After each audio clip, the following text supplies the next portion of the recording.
Hey everyone, it's Tash Vanzetti, Discovery Coach and Mentor. Welcome to this chat tonight. I have the amazing guest today, Laura Husson, joining us. Laura has been an absolute whirlwind coming through my life in this last, year or two, and I can't wait to share this conversation with you. So Laura, thanks for being here. How are you? Thank you so much for having me. And I'm doing good. We've had a crazy night of no sleep with our little man, who is probably going to make noise and try and come in, but this is how we live. So well, that's it, because I think I interviewed Morgan a few weeks back and her little one was sick, so Zelda joined us for half of the interview. It was fun. Well, we definitely don't want that today, so let's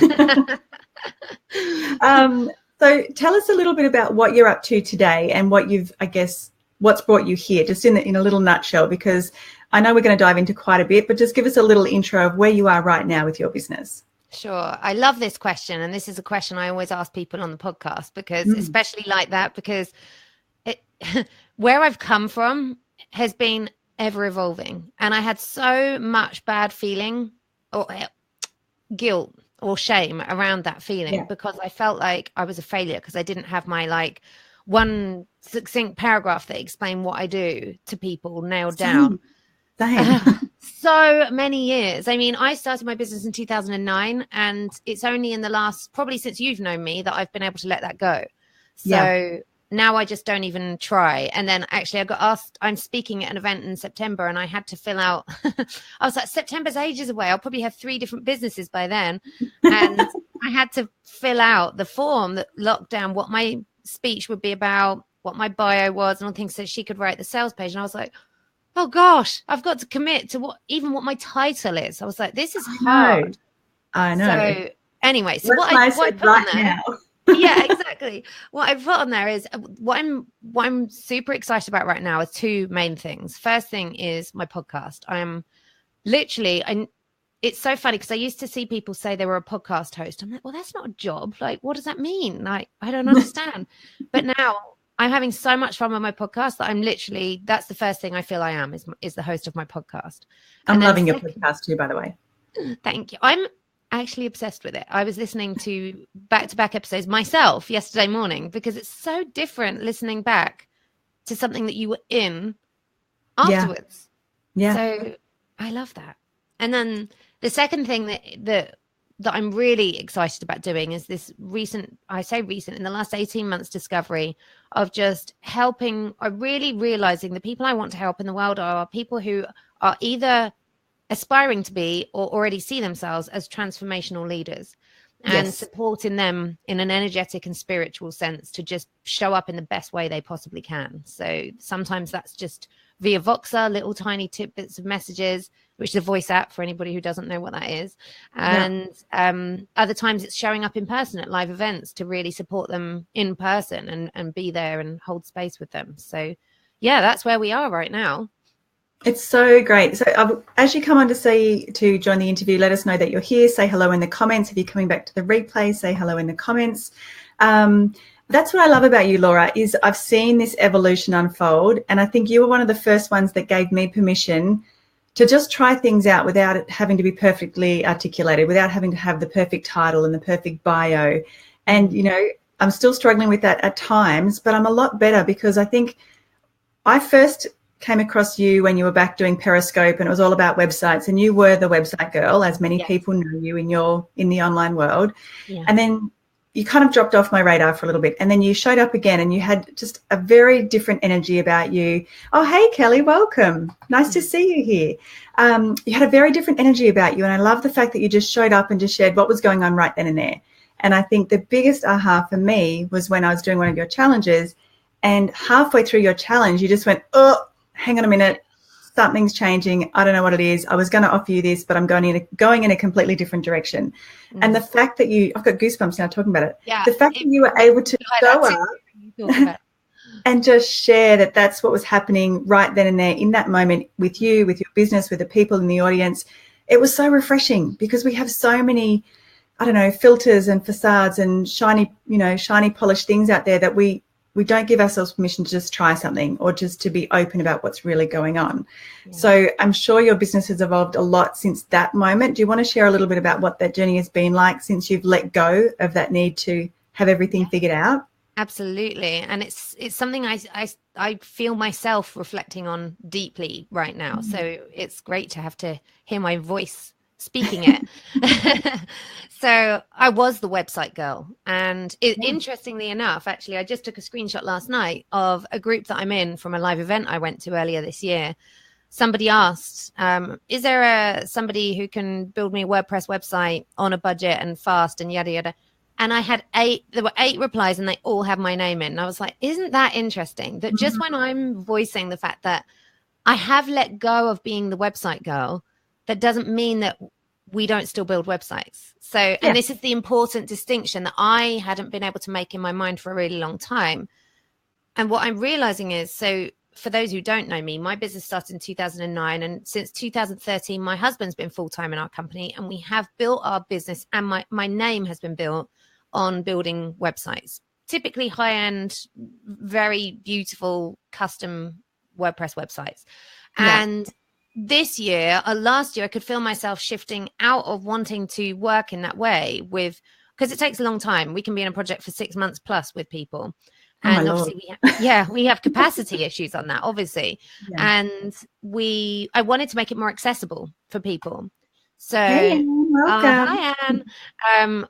I wanted to make it more accessible to people. So I created a program, which was kind of like me. It was the closest thing I could get. When you are your business, you can't put paper up on the wall in my office over here. You can't see it from here. But I wrote it in California in summer 2016.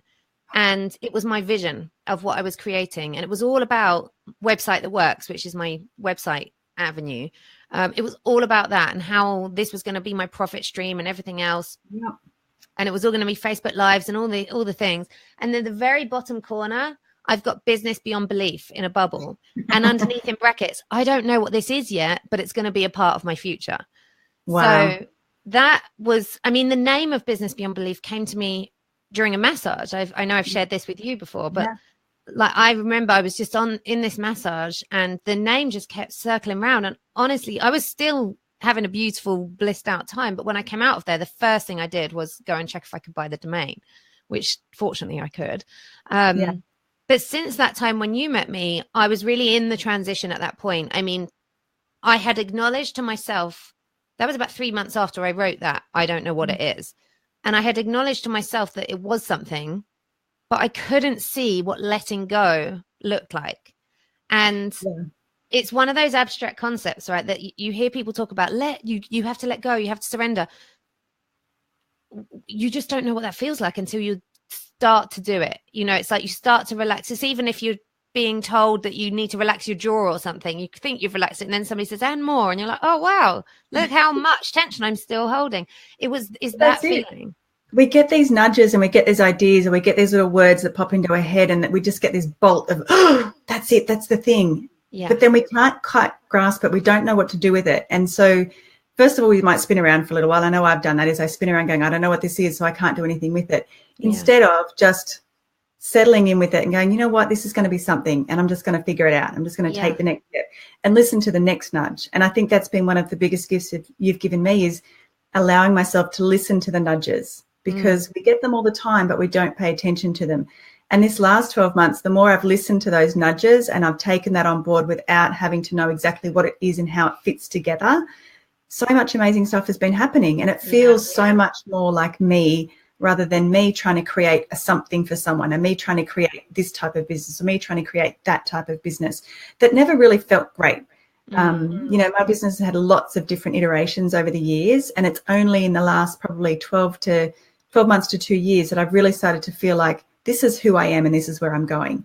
So it's really important that we have to just be really open to what's coming in and stay really curious to what they're all about. Like, we don't know what the answers are straight ahead, but and I love with yours, Laura, how you sort of dropped the website stuff, tried to move towards this business beyond belief, and now it's come full circle and all joined up together. And I think that's the thing. We don't know how these things connect until we keep moving into them. Yeah, because again, I couldn't see it because I was so busy trying to look for how. This is the question that we get so stuck on. It's like you tell people, okay, just do this. And they're like, okay, but how do I do it? How do I do that? What does it look like?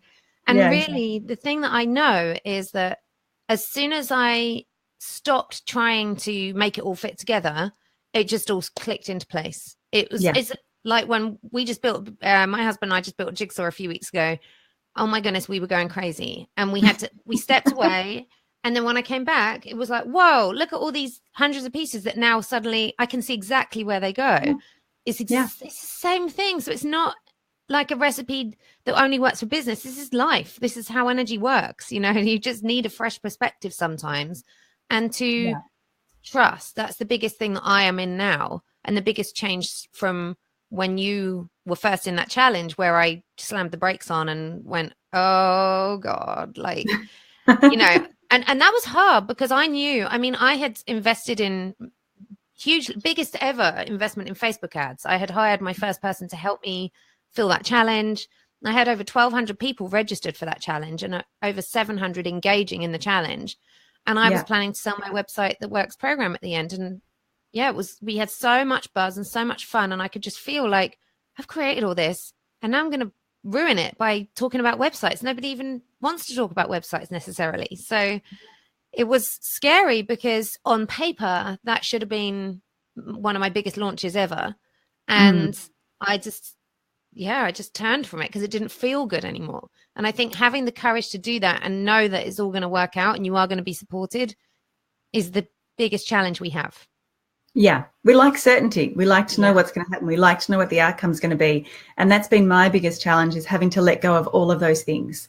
And I spent years crafting and creating and perfecting those that need to know, perfecting the outcome, perfecting the results, all of those different things. And we have to just trust that what's nudging us and what's keeping us really curious is the direction that we have to go, even if we don't understand it, even if we don't know the how. That's where I think where the magic is waiting for us, if we can only allow ourselves to move forward into that. I know. It's such a challenge. It's such a tall order, especially when you have responsibilities, because it's not like we're just playing here, like the whole business structure and the overheads that I've built in now because I have a team to support and that my lifestyle that I've upgraded into.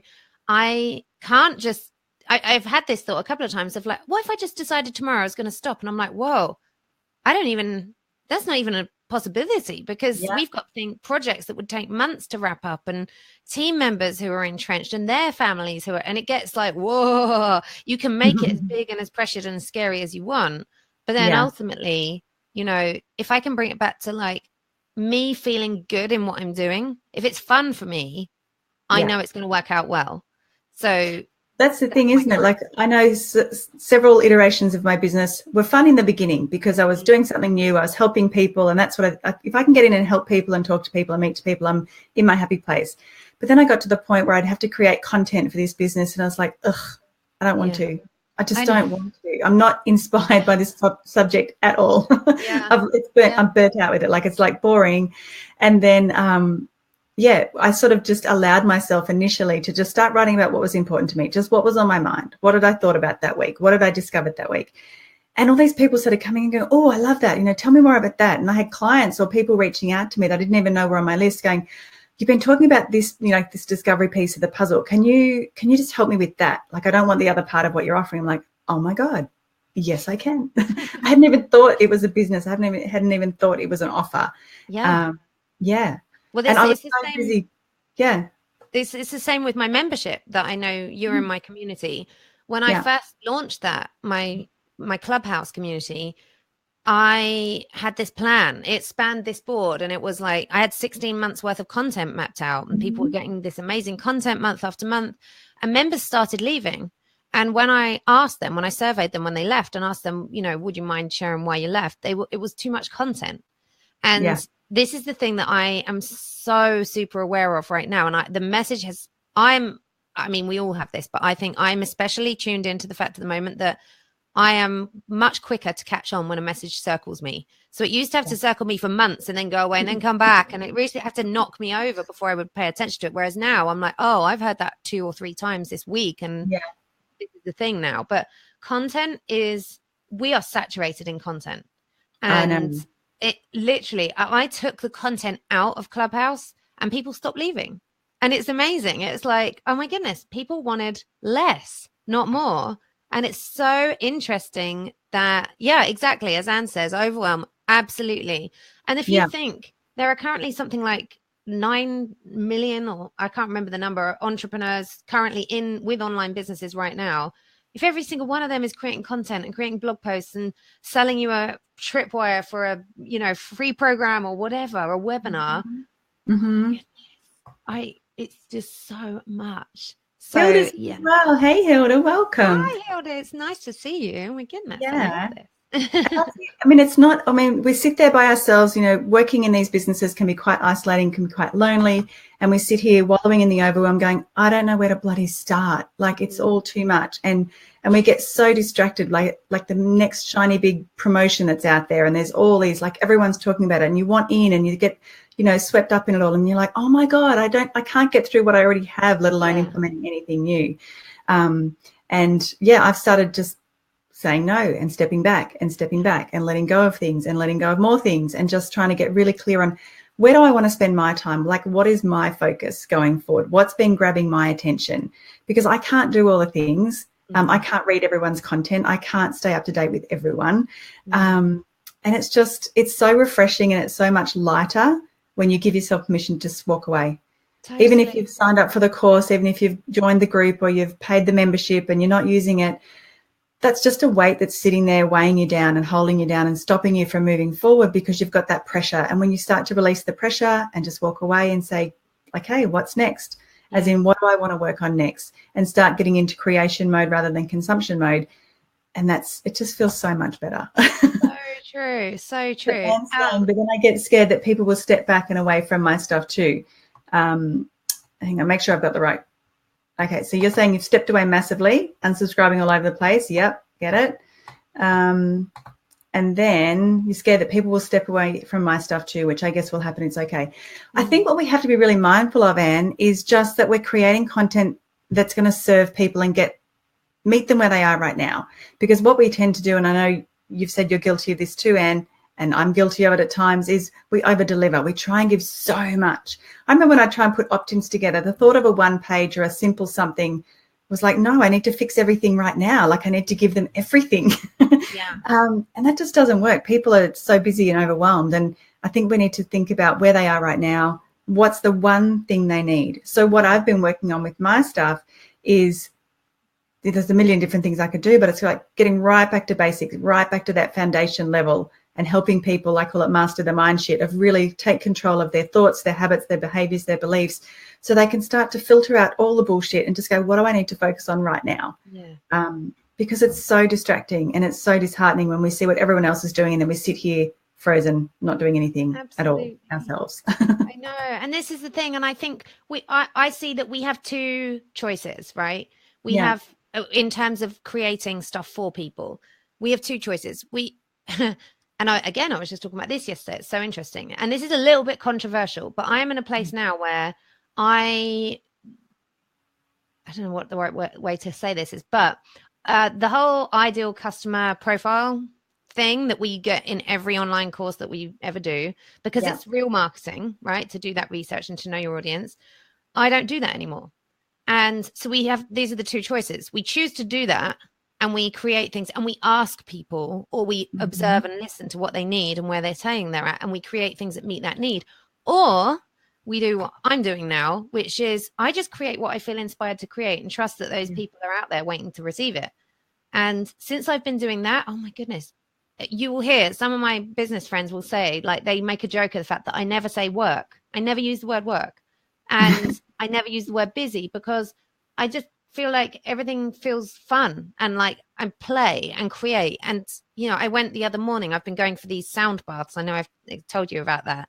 Yeah. But, I go for these sound baths, and what happens is I come out of the sound bath and I'm so in my creative flow that I want to come home, and I've mapped out like 3 new funnels that I wanted to create. I'm like, I never want to make funnels or do any of that stuff. But as soon as I can put myself in that place of feeling, everything feels amazing, it all comes in, and then I can create. Yeah. So Anne's saying play, and that's it. When we see it as play and we're just being creative and we're following that curiosity and we're just experimenting, I call them big experiments that I do now. Yeah. It takes the pressure off. And when we say, I have to do this opt-in and I have to do this and I have to do that and I have to create this, and we create the effort, like we put that weight on it without it having to be there. Yeah. So I think there's a lot of, not only having to, but when we say trying to, like I'm trying to figure out like what my thing should be, we never have to do that. Like we never ever have to sit in a trying place, because it's all pick me up on that a lot last year. I know. It's actually like, oh God, I haven't heard that for a few weeks. Yeah. But whenever we say trying, it's like immediately like we think it must be hard. There's effort that needs to be put into that. And it's like we're failing in some way because we can't see the answer. Whereas again, if we can just back off and do something that feels expansive to us and feels good and gets us in that place where we're open to receiving inspiration, then it just comes. So it's kind of counterintuitive, because people don't feel like they can afford to take time out when they're in this urgent need to create something. But it's the quickest route. It is the quickest route. Yeah. So Anne's saying totally. Also, I can't, you can. It's a choice. The thing is, I've got a little reminder that comes to my phone. I've got 2 reminders, actually. I've got one early in the morning that says I'm so grateful for the choices that I get to make, because every single thing that we do in life is a choice. Yeah. And that choice that we make is going to lead us to the next decision and the next decision and the next action. So I have that reminder coming in early in the morning. Then I have another reminder around 9 o'clock, and it's just, I'm here to inspire people to go after their dreams. I put that in my phone probably 2 years ago, maybe. No idea what that meant. Didn't articulate what my business was. It just meant that I'm here to help people, for myself and others, to go after what's important to them in whatever iteration that is. And yeah, the more we stay curious and just say, you know what, that sounds like a lot of fun. Facebook Live interviews, that sounds like a lot of fun. Yeah. I don't have a content plan mapped out around this. I don't have all the bells and whistles and the opt-ins and all of these different things going on. I just love talking to people and sharing like what you're going through, Laura, with other people, so they can say, you know what, it's okay that I don't have it all figured out. No one has all their shit together. And that's what I want people to understand. Yeah. So if we can show up and share that with other people and inspire them to give themselves permission to go and do what they want to do, then I think the world's going to be a better place. And there's going to be a lot more happier business owners out there. That's so true. And that's literally what I feel like my message is now. Like I've dropped the idea of creating content almost entirely now. You know, I have my website program stands on its own, and that needs creating, but then it's done. And it's not difficult, and it's like, it's fun. It can be fun when I'm in the right mode for it. But I know that I can't schedule when I'm going to create it. It's kind of like, well, I'm just going to get hit with an opportunity that's going to be perfect to just go and bang out half of what I need to do. Yeah. And that feeling of just like, another big thing that comes up for us all, especially as women, is that whole thing of like, but is me just on my own without the content enough? Like, you know, is me just showing up enough to make people do things or inspire them or motivate them or help them towards a transformation? And yes, it absolutely is, when we allow ourselves to go there first. So we have to lead by example. Yeah. Well, that's what I figured out when I ran that challenge. I ran my first challenge last year, or the 100K in 100-day challenge in December. We kicked that off. Again, I didn't know the how. It was a silly idea that I came up with. I accidentally said it out loud to you and a few others, and you nudged me to move forward with that idea. And I had an absolute blast. Sorry? Just gently. I remember that conversation. We were all like jumping up and down and, Dash, you have to do this. It was about midnight here. I was obviously delirious, so I went ahead with it. But it was a true gift. It was a true gift for me and for the 50-odd people in that group, that space was created for us to just go forward and just test out our ideas and try new things. And what I originally, like early in the beginning, I was starting to freak out because everyone was saying, yes, yes, yes, let's do it. And I had no idea what this challenge was. I had no idea what the content was going to be. I had no idea how to get people this result that I'd promised or that they'd signed up for. And then, you know, everyone would keep reminding me, this is not about you, Tash. This is not about you. It's about everyone else out there. And when I dropped that pressure of it's not about me and what I have to create, it's about just what everyone's showing up for, that collective energy and that collective space, we had the most amazing time. Like, it was so much fun. And I didn't have to create a ton of content to get people there. Just the fact that they had that space and that opportunity to show up was great. So it's answering, how do you balance needing to get stuff done versus following your flow and when you feel like it? Because ego is a bugger and makes up all sorts of stories that might feel like intuition. Yeah. That is such a good question, because I was there for the longest time. I knew what it felt like to be in flow and to create from that place. but I wanted to schedule it. So I was like, okay, well, and then I was like hunting for the key. Like I was like, okay, well, if I do this, then the inspiration flows. So I should do this at 9 a.m. so that I'm inspired by 10 a.m. so I can create at 11, and it doesn't work like that. It just doesn't. So you have to, you have to really let go. You have to trust that everything is always working out for us. And I know it sounds kind of intangible and like, but how does that work? And especially for people who need to plan and they need structure. I'm not one of those people. So it was probably a lot easier for me. But the more I let go and the more I trust that everything is going to work out just exactly when it needs to, even sometimes when deadlines didn't always get met, but it always works out. Like even if I've got a deadline for a client that is immovable, right, to all intents and purposes, they have a launch, there's so many moving pieces, it's not a flexible date. And then I'll be like, oh goodness, I'm getting towards it and the thing's not happening. And then out of the blue, they'll message me and say, I can't, I'm going to have to push back the date because this other thing's happened. And I'm like, well, look at that. There's always evidence that it always all happens. I've never been in a place where, oh gosh, I have got nothing ever. So I'm totally there. My goodness. Chris is about to go away for 2 weeks. We're in kids' holidays right now. And I was saying this to him yesterday. I was like, I'm in this place of, I can feel the anxiety running through my body, which is quite an unfamiliar feeling to me now. And that used to be my permanent energy source, was like this anxious energy that made me do things. And it was the driver. It was totally driving the bus. And now what I have to do is go back to reminding myself that everything always will work out. I only have to face one thing at a time, and I don't have to have all the answers right now. So it's really just, we can build in structure, but when we build in the structure, it's not about putting pressure on ourselves that in that 2-hour time period that you've got, you don't have to tick off 17 things off your to-do list. It could just be that you make yourself feel awesome in that time, and everything else will start to take care of itself. Yeah, I was going to say, quite often we put this massive expectation on ourselves that we're going to do all of these amazing things in this 4-hour window that we have. Yeah. And realistically, that's never going to happen. No. So what we do is we spin around and spin around and spin around. And I say we because I've done it. I know clients I work with do it. And, it's something we have to unlearn. We have to know what we're working towards, but then break it down. So I'm all about thinking big and starting small. Like, make yourself a smaller list. Like, what are the 1 or 2 things you're going to work on? Or just pick one for that day. Yeah. Because when we are running a business but looking after clients, we're also mums, wives, we're running households, we're trying to look after ourselves, we're doing all of these things, and we set these massive lists and expectations on ourselves to get it all done yesterday. And we just have to be a bit more realistic and be kinder to ourselves and go in with that choice of, what, today I'm going to get these things done, and if they don't get done, that's okay. I'm still going to be grateful for at the end of the day that for XYZ. I think it's absolutely. We get to I've stopped writing, even on my whiteboard. I've stopped writing on my whiteboard. Mm-hmm. I've started putting things on Post-its so I can move them around on my whiteboard because it's, that as soon as we write something down and we don't do it, we feel like we've let ourselves down.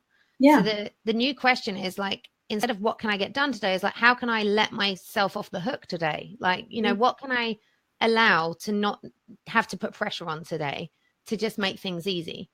So, Kelly, you're saying constant state of anxiety. Absolutely. Yes. Now, Kelly, you're starting a new business or you've just started a new business, and I'm sure you're in the thick of overwhelm right now because we've been there. There is all these things we think we have to do. There is so much happening for us. And there's 2 things I'll say. I wrote a list. So I just spent the afternoon, the last few hours out at the farm. So Wednesday afternoon, I take my daughter out to the farm to see her horse. And I took my notebook with me and I just brain dumped everything that's floating around in there, everything I think I have to do, everything that's sort of tugging at me for attention. And then I just sort of wrote it all down. I said, right, pick your focus. Like, what is the one thing I want to focus on for the rest of the week? I'm not going to get through the 27 things on my list. I may get to more than one thing, but where do I want to spend my focus and energy this week? Because we can't get all the things done. So think about what's the most important thing, because we're really good at keeping really busy with all the things. Yeah. But what is the one thing that's going to help you get clarity, get traction, move forward, build momentum, whatever that thing is for you? Yeah. And the other one is, the more overwhelmed we're feeling and the more anxious we're feeling and the busier and heavier and more stuck we feel, that's when we need to step back and actually take a break and reset in whatever way. So I know you're big for your walks in the woods, Laura. I'm the same. I'm I'm outside around the lake, usually for sunrise or sometime through the day. Like if I don't get that reset time, I don't function as well. I'm not as productive. I'm not as efficient. I'm not as happy. And I think there's something to say for that. Like giving yourself space actually allows all the other things to happen. It sounds back to front. Like when I do all the things, then I can take a break. And that's us about. You kind of have to take the breaks and build that reset time in and, you know, go for those walks and have those breaks and go for those, what are they called? Gong baths? I've never experienced that. I've never heard of them until you introduced me to those. But you have to, especially when you have all that pressure on yourself to learn all of these amazing things, you have to give yourself a break along the way. I hope that helps. So Kelly's just joined my 100K group. So we'll guide you through all this, Kelly. It's all good. We've got you. It's so fun. Like, this is the thing. It can be fun and it doesn't have to be difficult, and it doesn't have to, and you don't have to do it alone. I think this is the biggest thing as well, is that we really believe. And I remember in my business, I do remember the moment where I asked for help for the first time, or I hired help for the first time.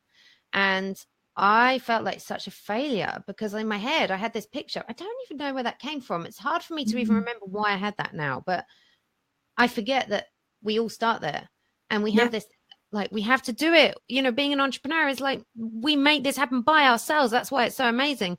And no, it's not. It's like you create a vision. So my vision now is that I will be the visionary and the dreamer, and my team will do all the implementing. We're not there yet, but that's what I want to get to, is that I can just swan around doing all my things that make me feel inspired, download all my ideas, and then hand them to people who go, like, devour those like their food, you know, like that's what I want. And that's what I'm moving towards. And it doesn't, I don't know, notice when I describe that, that's what I want the energy to feel like, but I don't know what we're creating. I just want to be open to the inspiration and know that I've got systems in place to handle that inspiration and process it and turn it into something. Yeah. So Hilda's saying, what did you two ladies do to get out of your feeling of overwhelm, and how did you make the shift? Well, for me, it was a choice. I got really sick of constantly feeling overwhelmed and anxious and uncertain and feeling stuck and just feeling heavy all the time. That it was it wasn't an overnight decision, but I just kept making that choice to drop that expectation, to shift my focus, to get support. I think that was my biggest one, to get support. First of all, to remind myself that I wasn't alone and I wasn't the only one feeling like this, but also just getting support from other people that can give you a different perspective and can reflect things back to you that you can't see for yourselves. I know when we were working together last year, Laura, I had a habit of saying the same thing. Like every few months I'd come back with the same comment and you'd reflect that back to me. And I get, great, I'm falling into that pattern again. That habit's creeping back in. And it's so nice when we're in the thick of it ourselves, we can't see that.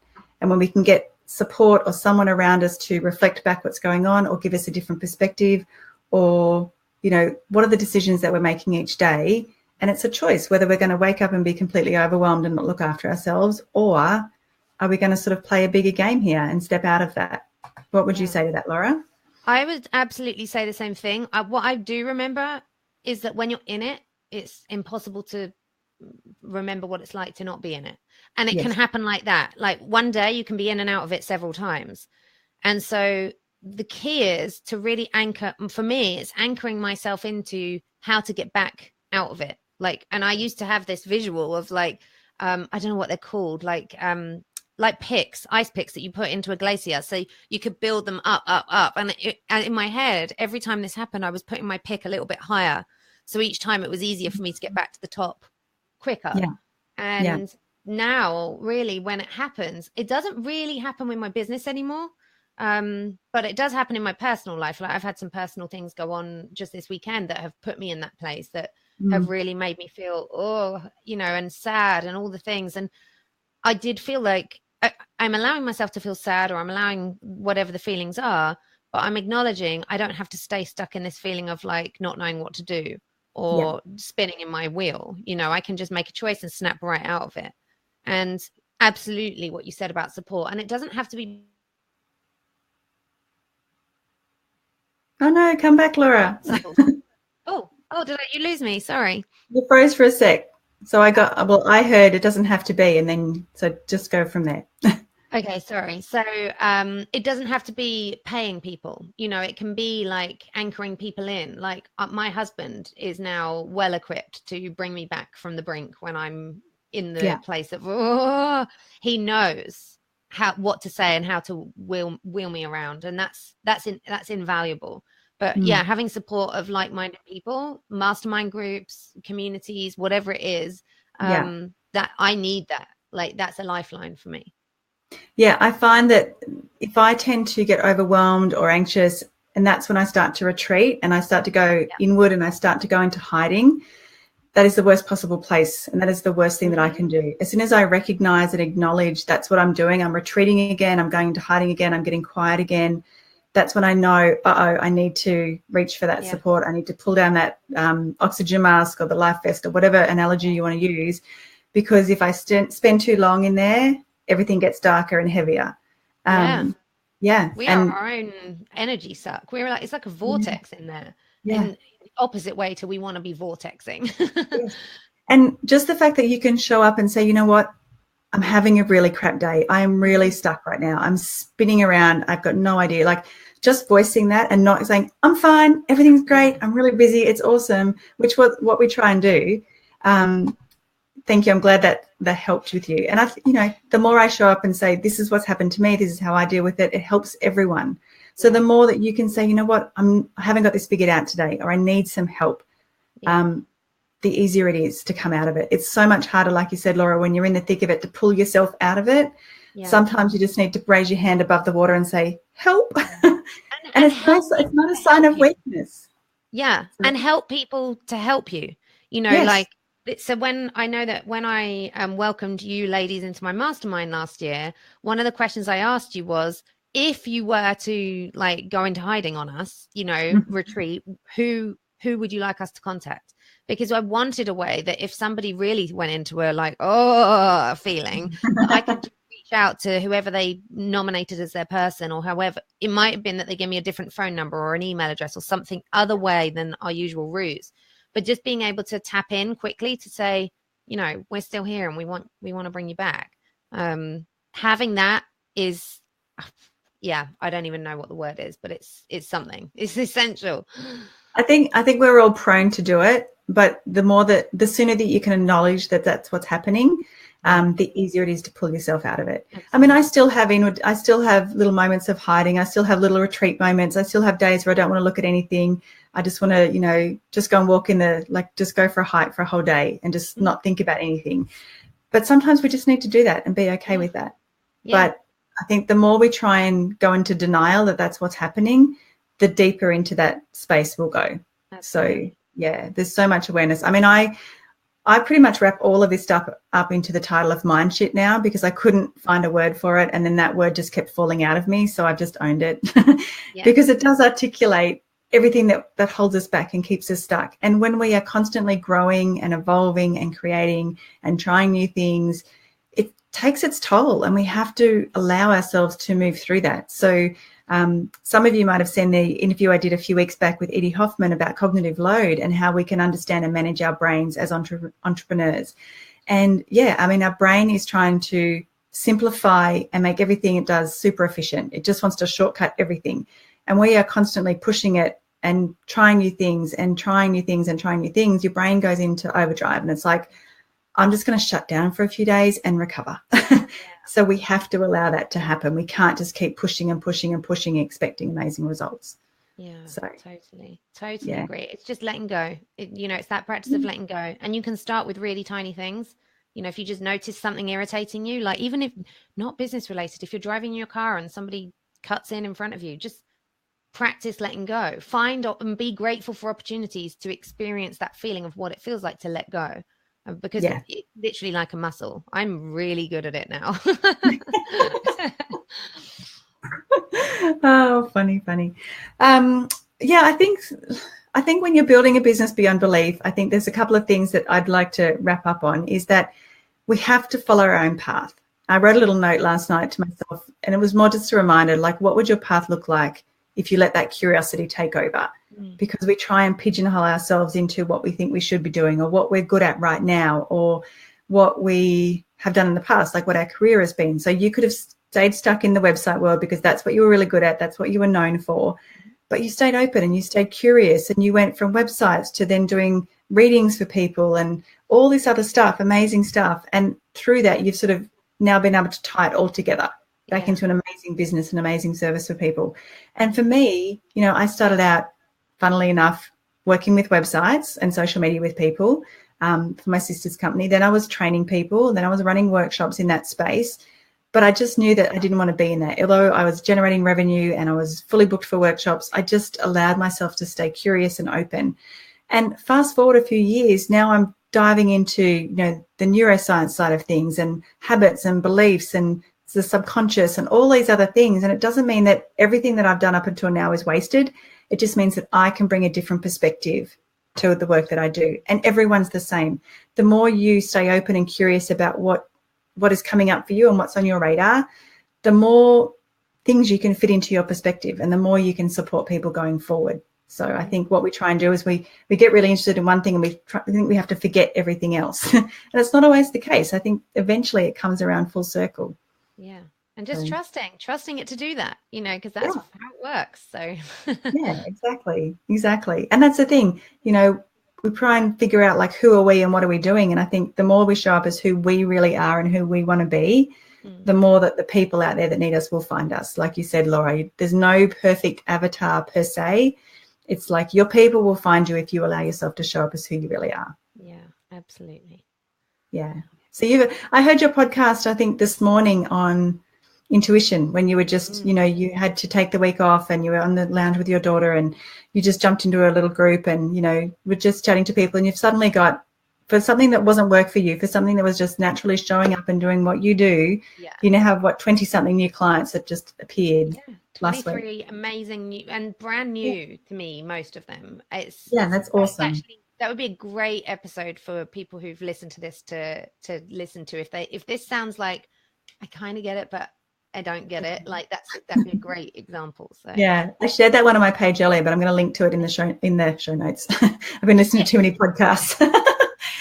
I'll put it in the comments because it was just a really good insight into how when we allow things to just naturally unfold and to just do their thing, then it's okay. I mean, that was my 100K challenge in December. I had not planned to do that in December. And it's just evolved into so many great things. So I think we have to be a little bit kinder to ourselves and be really open and curious about what's in store for us going forward. Oh, absolutely. 100%. Yes. So, Laura, is there anything that you want to wrap up with and finish off with as far as sharing some of your insights or biggest lessons and ahas in building your business and sort of helping clients build theirs? Yeah, I really just think it's to reiterate what we said about, I think the most important thing is the permission to realize you don't have to do it all on your own. Yeah. And there are people who will help you, like just because they want to see you win, you know, like there are people all around you who want to just, you know, what can I do? My husband always asks me, what can I do to help you? And helping them to help you is such a really super empowering thing for everybody, but it's a really difficult hurdle to kind of let yourself go over. So if you can do that and build that in, that's going to really, really help in the long run. And I really, risk of sounding like a broken record, really, it's the letting go and moving into trust that everything is going to work out. And the thing I always used to remind myself of, which sounds funny now, is that I'm not going to be homeless. I'm not going to end up in prison. My kids are not going to starve. Everything's going to be fine. And that was my thing that I used, because that was my deep, if I traced it down, that's really what I was scared of, was those things of having my freedom taken away and, you know, being on the street and my kids being hungry. And none of those things are going to happen to us because as entrepreneurs, we make it work. That's what we do. So we do. Yeah. Awesome. Well, thank you, ladies, for coming on live. For those coming back to the replay, let us know that you are here. Say hello. We'll be coming back. If you've got any questions, feel free to reach out and ask. I think it's really important that we just be really kind to ourselves when we are building these businesses, when we are creating something new and having to learn all of these new things. We just have to be, you know, a little bit kinder to ourselves and follow the path that opens up for us. Like everyone has something different to offer. Everyone has their own way of doing it. And I think the more that we can be okay with that, the better. Yeah. Amen. Thank you All so right, much. Laura, you have an amazing day. I'm going to have an amazing evening, what's left of it. And it's nice when we can actually get time zones to match up. And it's nice to have a few of the European ladies on live with me, Anne and Hilda. Thank you for coming on. Because sometimes when I do my lives earlier in the day, I miss that side of the globe. I get the US component, but I miss the UK and European side. So it was so nice to have everyone here in this time zone. Absolutely. Thank you so much for being Awesome. flexible for it. Awesome. All right, everyone, have an amazing day and go forward and do whatever you bloody well want to. Is my little sign off for that. Permission granted, yes. Mission granted. All right, ladies, talk to you soon. Bye-bye. Bye. See ya.